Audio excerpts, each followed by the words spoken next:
Сайн байцгаана уу? Энэ өдрийн мэндийг хүргэе. Prime багийн гишүүн гонгалуудтай сургуулийн 12-ийн 1 ангийн сурагч Аримтуя байна. Өнөөдөр миний би энэ подкастыг хөтлөө явуулах байгаа. Одоо манай гишүүд маань өөртөө тавьж танилцуулцгаая.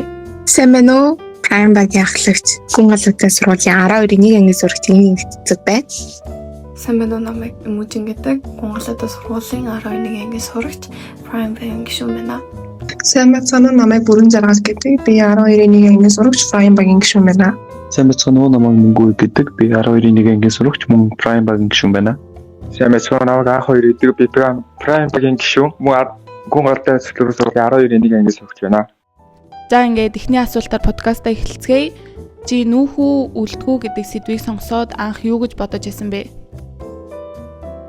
За би энэ асуултыг багийнхаа гишүүнээс сонсоод их гайхажсэн. Тэгээд удаан тунгааж бодсны эцэст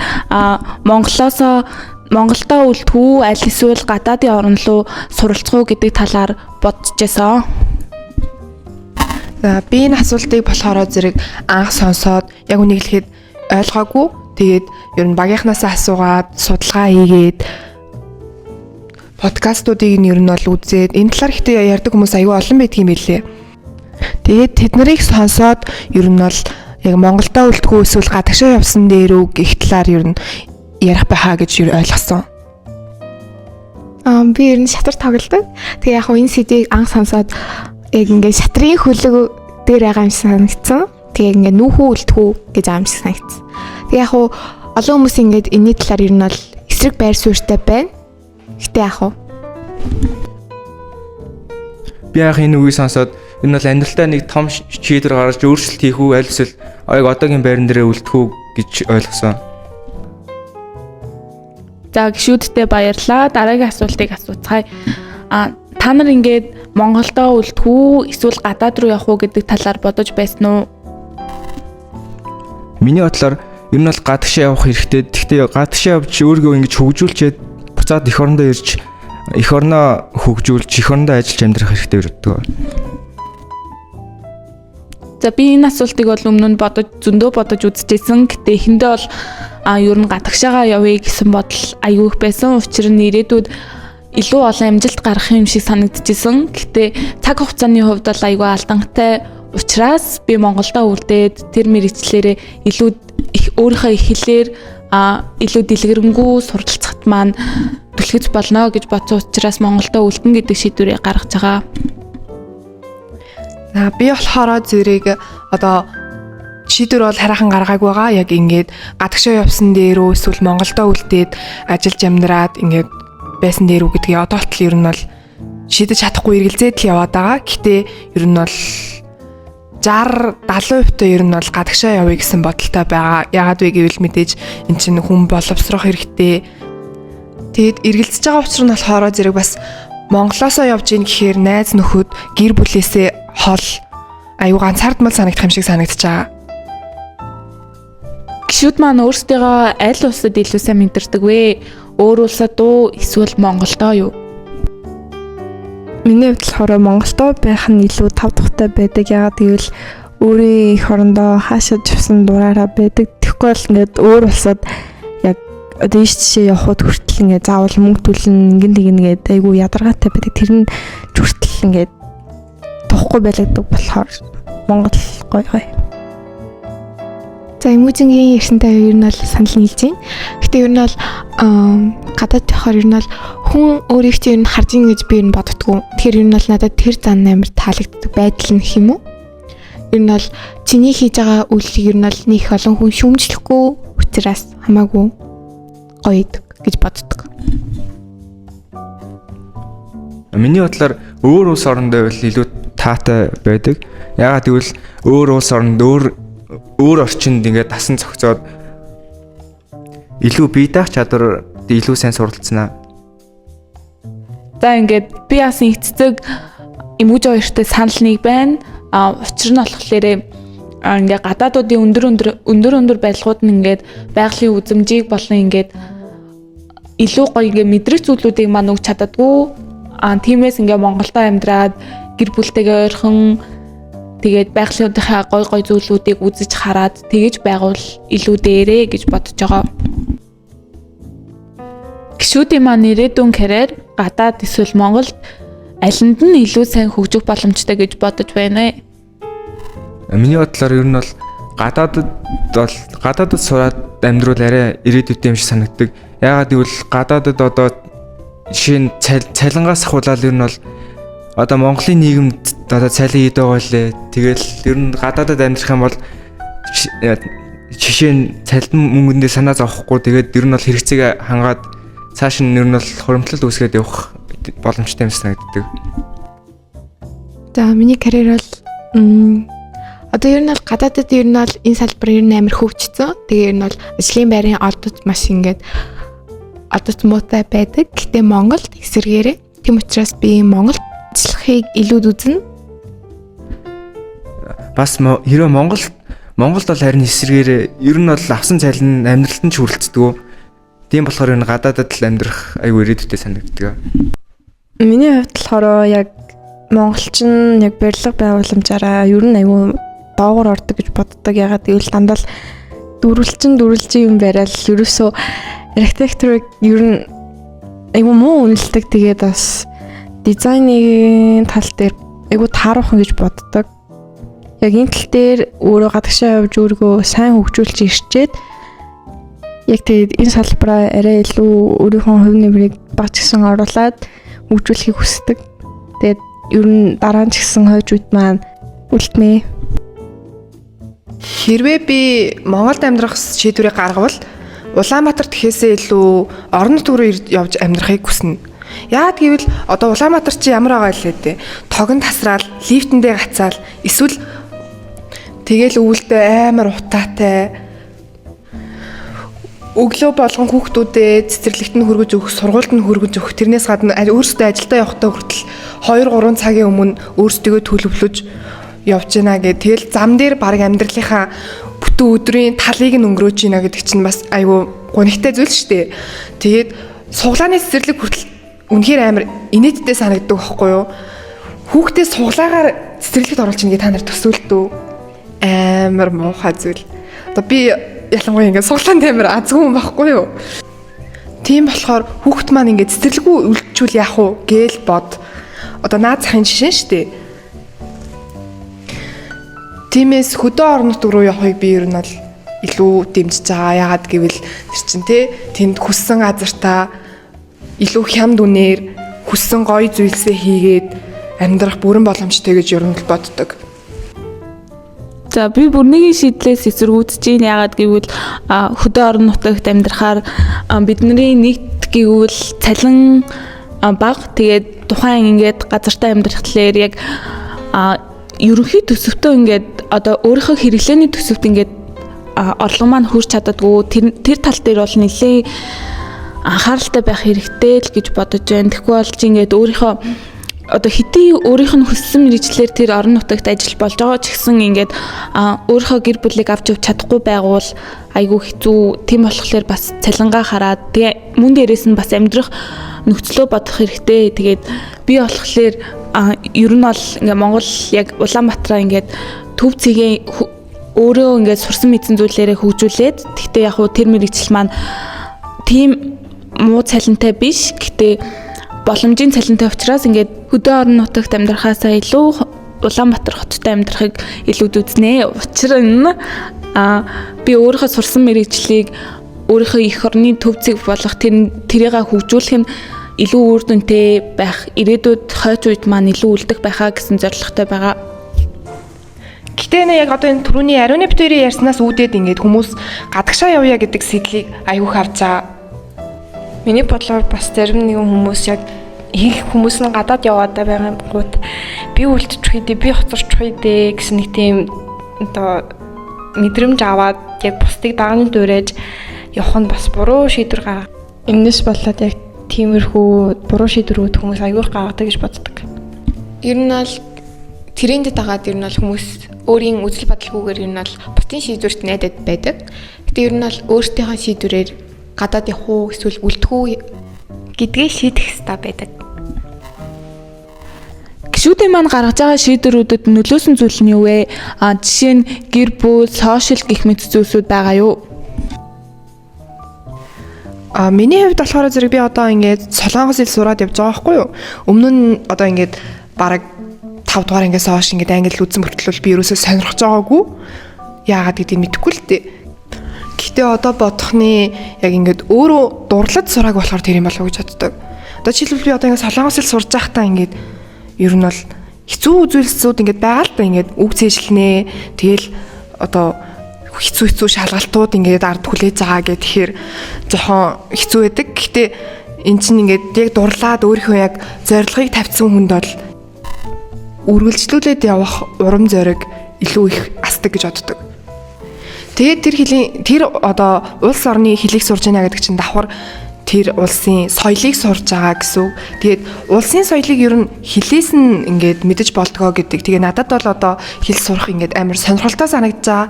Би цаашдаа ер нь бол Франц хэл бас суръя гэж бодож байгаа. Тиймээс манайхаа ингээд хэлийг яг ингээд махарч биш яг гоё сонирхож сураад гоё хүссэн мөрөөдөлтөө хүрээрээ.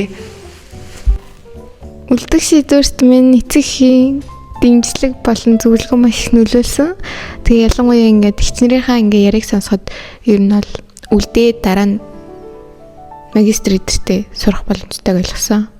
Намайг гадаад явхад нөлөөсөн хүчин зүйл гэвэл эргэн тойрны хүмүүс болон одоо ингээ байгаа орчин маань аюух нөлөөсөн. Шинэ орчинд очиод шинэ зүйл сураад нэг өөрийгөө илүү тийм нэг сайжруулад явах хэрэгтэй юм шиг санагддаг. Миний шийдвэрт бүр амар нөлөөсөн юм бодол яг яалчлахгүй. Instagram энэ рүү хонгуутл ингээд өөстөө юм дээр эсэлт олж ин тэгж ин ингэж ин гэдэг ангууд. За ингээл тархиа угаалгаал байсан л да. Гэтэ яг дараа нь бодчихсон. За гэл үнэн л юм байна. Бас үнний ортой байсан юм байна гэдгийг ойлгосон ш. Надад бол хамгийн их нөлөөсөн зүйл гэд байхаар зүйл бол нэг байхгүй. Учир нь би ингээд эхэндээ бол ингээд гадаадад байх нь илүү дээр гэсэн үзэл бодолтой байсан. Харин одоо болохоор Монгол сурсан нь илүү дээр. Яагаад вэ гэхээр би эхлээд ингээд гадаадад сурахыг маш их зорж исэн. Гэтэ ингээд гадаадад сурах нь надад ингээд маш олон зүйлийг алдуулах. Тэгээд би ингээд хайртай гэр бүлийнхэнтэйгээ ингээд цаг хугацааг өнгөрөөж чадахгүй. Эх орондоо ингээд сурсан мэдсэн зүйлээ ингээд үр хоочтой ингээд тэр зүйлээрээ ингээд үр бүтээмжээ өгч чадахгүй ингээд хариу оронд өөр хүмүүст тэр үр өгөөж өгөх учраас надад эндүү харамсалтай санагдсан болохоор Монголдо байх нь илүү дээрээ гэсэн үндслийг гаргасан. За мөн ингээд нэг жишээг яривал ингээд миний ингээд нэг ойрын хамаатнийгч маань Австралид амьдардаг байсан. Тэгээд тухайн үед ингээд Австралийн одоо нэг ингээд жижигхэн ингээд зогсоолынхан газар ингээд машинаа хэдхэн цаг тавихад л $100 гэдэг. Тэгээд ингээд одоо эмнэлэгт өөрийгөө үзүүлэхэд гэхэд шинжилгээнийхэн төлбөр, эмнэлгийн төлбөр гэх мэт зүйлүүд нь асар их үнэтэй байдаг. Тэгээд одоо хүнсээ ингээд цуглуулъя гэхлээр тэр тухайн зүйлүүд маань ингээд маш их үнэтэй байдаг. Тэгээд өөрийгөө ингээд хөгжүүлъя гэхэд аюу ингээд баг цаг хугацаа олгогддог тэр зүйлүүд нь аягүй хүндрэлтэй. Тэгээд ингээ одоо өөрийнхөө ингээд сурж байгаа сургуулийн төлбөрийг нөхөхийн тулд өөрөө ингээд цаг наргүй өдөр шөнөгүй ингээд ажиллаж ижил тухайн ингээд сургалтынхаа төлбөрийг төлж чаддаг. Тэгээд өөртөө ямар нэгэн цаг гаргаж чаддгүй, өөрийгөө хөгжүүлдэггүй. Тэр нь ингээд өөрийнх нь цаашдынхаа амжилтанд ч гэсэн асар их сөрөг нөлөө гаргаж байсан учраас Монголдо амьдраад өөрийгөө хөгжүүлээд тэгээ илүү ингээд өөрийгөө нээн задлахад илүү тохиромжтой улсаа гэж бодож байна. Би бол NTV-тэй санал нийлэхгүй байна. Яагаад гэвэл тэр улсын сарын дундас цалин нь манай улсынхаас шал өөр. Тиймээс тэр улсад хэрэглэгдэх зардал нь ч гэсэн илүү байх нь ойлгомжтой. Одоо жишээ нь Америкт бол дундас цалин $5,000-аас эхэлдэг. Харин Монголын бол дундас цалин одоо нэг 2 сая маяас эхэлдэг байх жишээний. Тийм учраас цалингаа дагаад өртгөн ч гэсэн нэмэгдэнэ гэж боддог. За гişүүдийн маань сонгосон ингээд шийдлүүд маань өөр өөрсдийн үнцгийг харуулсан хариултуудтай байгаа. Тэгээд энэ хариултууд маань ингээд одоо цаг хугацааны хувьд ингээд өөрчлөгдөж магадгүй шүү дээ. Тэгээд тэр хувьд ингээд ямар нөхцөл байдлаас болоод ингээд өөрчлөгддөг вэ? Ямар асуудал дийлэнхтэй байдаг вэ? Энэ талаар та нар бодож байсан уу? За би ер нь бол ингээд Монголд сурна гэж бодож байгаа. Гэтэ ингээд ирээдүйд ер нь бол магистр болон илүү докторийн зэрэг мэрэгтэй илүү сайн боломж эсвэл 100% тэтгэлгээр сурах боломжтой бол миний шийдвэр өөрчлөгдөж би явах шийдвэрийг сонгоно. Гэхдээ буцаж ирнэ гэж боддог. За миний шийдвэр болохоор Монголд сурч амьдрах байгаа. Тэгээд хэрвээ миний ингээд сурч амьдрах зүйл маань ингээд өөрчлөгдөх болоод хэрвээ би гадаад руу явбал юунаас болж өөрчлөгдөх вэ гэвэл өөр зүйлээс шинэ зүйлийг мэдэж аваад тэгээд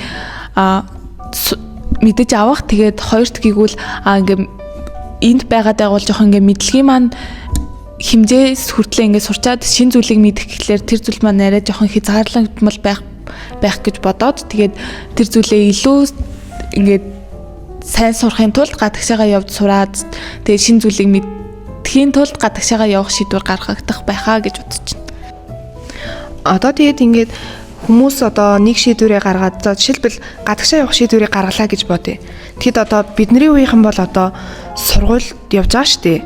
Тэгээ их сургуулаа төгсөөд тэндээ яг хөргөн карьераа босгоод байж болно. Эсвэл зарим нь шууд их сургуулаа төгсөөл буцаад ирж байгаа. Гэхдээ одоо карьераа босгоод тэндээ амьдрах шийдвэрийг гаргасан ч гэсэн хэзээ нэгэн цагт бид нар одоо гэр бүл зохиох аль эсвэл одоо тий гэр бүлтэйгээ ингээд илүү их цагийг өнгөрөөхийн тулд буцаж Монголдоо бол ирнэ гэж ер нь ирдэг штеп бус хүмүүс ихэнх нь л баг тий.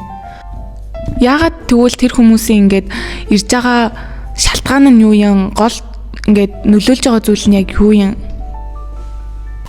Тухай байгаа газрынхаа орчинд дасан зохицохгүй байх. Аль эсвэл ингээд одоо багаасаа төрж өссөн газар нутгаа ингээд саналцах сэтгэл төрдөг байхаа гэж боддог. Харин эсрэгээрээ одоо ингээд зарим хүмүүс тэндээ ингээд үрд амьдрын суурьшихыг хүсдэг шүү дээ.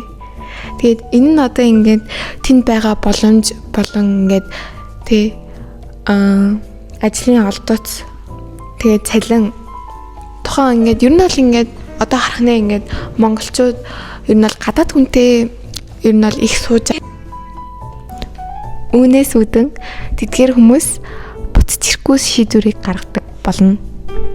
Биднэрт нүүхүү үлдэхүү гэдэг сэдвийн хүрээнд бас нэг өөр нэгэн ярих зүйл байгаа. Тэр нь болохоор маргаашийн ирээдүй рүү нүүхүү үлдэхүү гэсэн үнцэг бас гарч ирсэн.